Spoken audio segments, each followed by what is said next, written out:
Bambang Haryo, tolak keras pembatasan BBM bersubsidi, lewat aplikasi My Pertamina.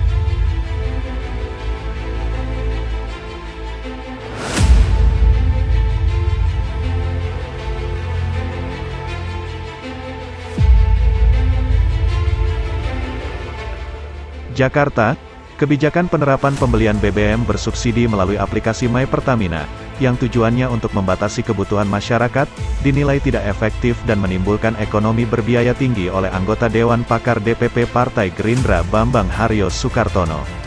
Menurutnya, Pertamina seharusnya fokus menjamin ketersediaan bahan bakar minyak dan memastikan kelancaran distribusi, lantaran BBM merupakan komoditas vital yang menguasai hajat hidup orang banyak. Anggota DPR RI periode tahun 2014 sampai tahun 2019 ini, mengatakan Pertalite bukan merupakan BBM subsidi, karena BBM bersubsidi adalah premium RON 88 sebagaimana yang berlaku pada era Orde Baru hingga era Presiden SBY. BBM bersubsidi adalah solar dan premium. Bahan bakar minyak bersubsidi era Presiden Soeharto di tahun 1998. Premium seharga Rp1.200 per liter, sedangkan di zaman SBY tahun 2012, premium dan solar seharga sama Rp4.500 per liter.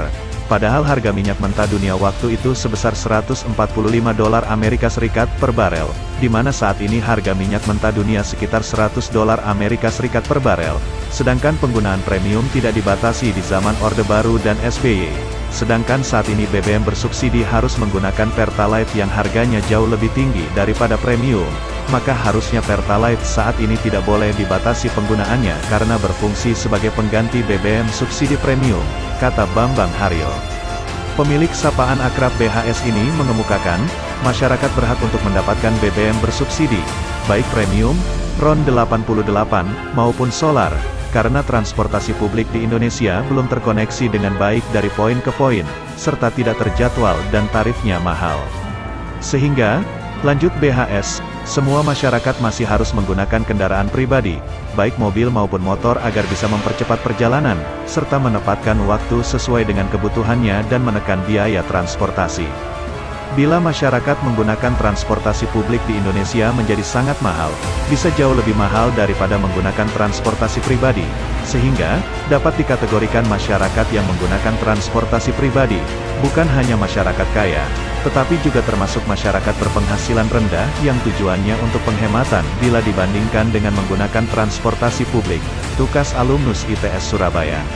Lebih lanjut, kata BHS, ini berbanding terbalik dengan negara-negara yang transportasi publiknya sudah terkoneksi dengan baik, seperti halnya di Jepang, Singapura, dan negara-negara Eropa Barat. Masyarakat dari bawah sampai menegak atas pun memanfaatkan transportasi publik secara maksimal karena lebih murah dan tepat waktu. Sementara itu, kata BHS, seperti di Malaysia, pemerintahannya merasa bahwa transportasi publik belum bisa maksimal memenuhi kebutuhan masyarakatnya. Walaupun transportasi publik di Malaysia jauh lebih baik konektivitasnya dibanding dengan di Indonesia, oleh sebab itu, pemerintah Malaysia tahu diri, dan tetap memberikan subsidi bahan bakar yang diberikan kepada masyarakatnya, tukasnya. Jenis bahan bakar yang berlaku di Malaysia adalah petrol 97 tanpa subsidi, yang oktannya setara dengan Pertamax Turbo, seharga Rp4,84 atau setara Rp16.400 per liter. Bahan bakar subsidi yang diberikan oleh pemerintah Malaysia adalah petrol 95, di mana harga sebenarnya adalah Rp2,5 tanpa subsidi menjadi Rp2,05 dengan subsidi, atau setara Rp6.957 per liter, sehingga subsidi RON 95 hanya berkisar Rp0,45, atau setara dengan Rp1.500 per liter. Subsidi diberikan sejak tahun 2021 tanpa dibatasi. Juga solar diesel tanpa subsidi, seharga Rp2,15 setara Rp7.297 per liter. Dan bahkan transportasi publik baik taksi maupun logistik, truk dan bus, bisa menggunakan bahan bakar gas yang harganya sekitar 50% lebih murah dari bahan bakar minyak, BBM, ucap BHS yang juga Ketua Harian Masyarakat Transportasi Indonesia, MTI, Jawa Timur. Kenapa?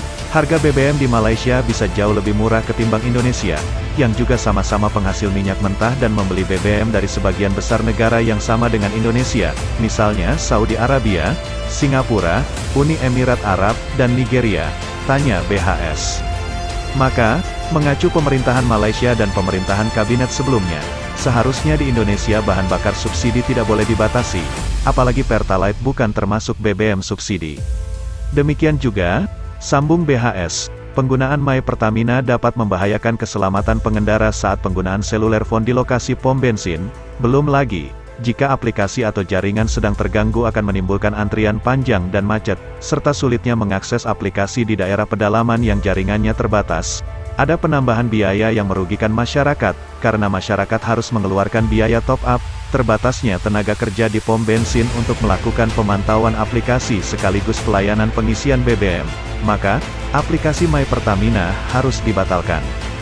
Saat ini, Pertamina mengalami kerugian besar sebesar 100 triliun rupiah di tahun 2021 karena menjual BBM non-subsidi, sedangkan Petronas di Malaysia yang menjual BBM subsidi maupun non-subsidi, yang jauh lebih murah dari Pertamina, di tahun 2021 malah mendapatkan keuntungan sangat besar, yaitu sebesar 48,6 miliar ringgit, atau setara 159,7 triliun rupiah.